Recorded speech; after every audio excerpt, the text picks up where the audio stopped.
Alhamdulillahi Rabbil alamin. Wassalatu wassalamu ala rasulihi Muhammadin wa ala alihi wa ashabihi ajma'in, amma ba'd. Assalomu alaykum va rahmatullohi va barakatuh.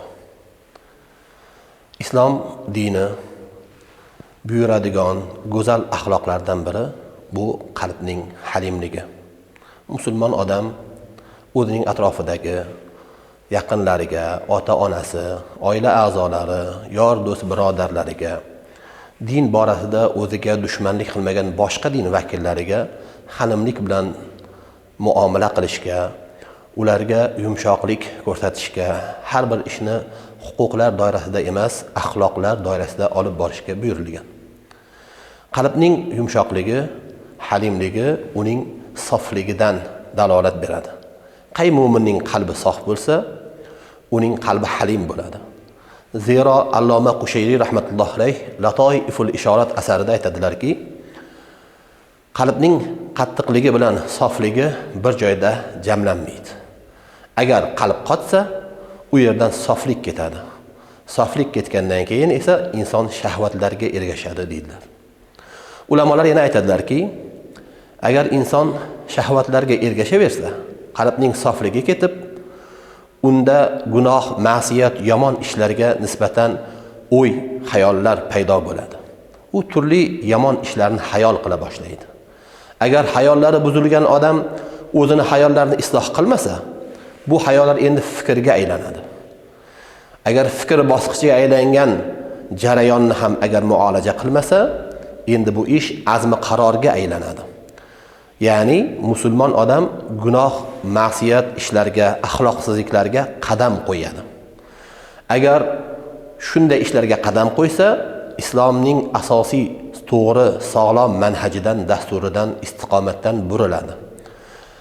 Bir ikki shu ishni qilgan odam agar o'zini yana isloh qilmasa, endi u axloqsizlik, endi bu gunoh uning hayot tarzi, axloqi, ya'ni kundalik turmushi ga aylanadi. Undan keyin uni isloh bo'lishi qiyin deydilar. Alloh taolo Hadid surasining 16-oyatida aytadiki: Alam ya'ni lillazina amanu an takhsha'a qulubuhum li zikrillahi wa ma nazala minal haqqi wa la yakunu kallazina utul kitaba min qablu fatala alayhimul amadu faqasat qulubuhum wa kathirun minhum fasiqun.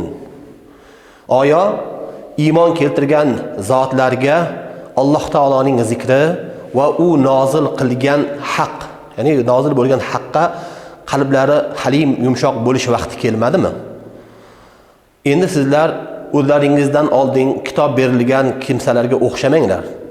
Ularning orasida payg'ambarlari bilan muddat uzun bo'lib ketgandi va shu sababli ularning qalblari qotgandi. Halimlikni yo'qotgandilar. Va ularning ko'pchiliklari fosiq bo'ldilar, deydi Alloh taolo. Ya'ni musulmon kishi qalbning halimligiga erishish uchun nima qilish kerak? Uning qattiqligini ketkazadigan ishlarni qilish kerak. Alloh taolo Qur'onda aytganidek, yuqorida oyatda aytganidek, insonni qalbini halim qiladigan narsa Alloh taoloning zikri va Qur'onga oshnolik, oshuftalik bo'ladi. O'tgan ummatlar, o'tgan din vakillari, samoviy din vakillari ham payg'ambarlari bilan oralarida muddat uzaygani sababli kitoblariga, Tavrot va Injilga bo'lgan munosabatlar, ularning oshnoliklari uzaygani, cho'zilgani sababli qalblari qotdi va oxiri fosiq, fojir kimsalar bo'ldilar, deydi Alloh taolo oyatda. Ana shunday bo'lmasligi uchun siz va biz musulmonlar qalbimizni halim tutishimizga harakat qilishimiz va buning uchun Alloh taoloning zikri va Qur'onga oshno bo'lishimiz kerak. Zero Alloh taolo navbatdagi oyatda aytadiki: "I'lamu annalloha yuhyil arda ba'da mawtiha qad bayyana lakumul ayati la'allakum ta'qilun." Bilinglar, bilinglarki Alloh taolo o'lik yerni tiriltiradi.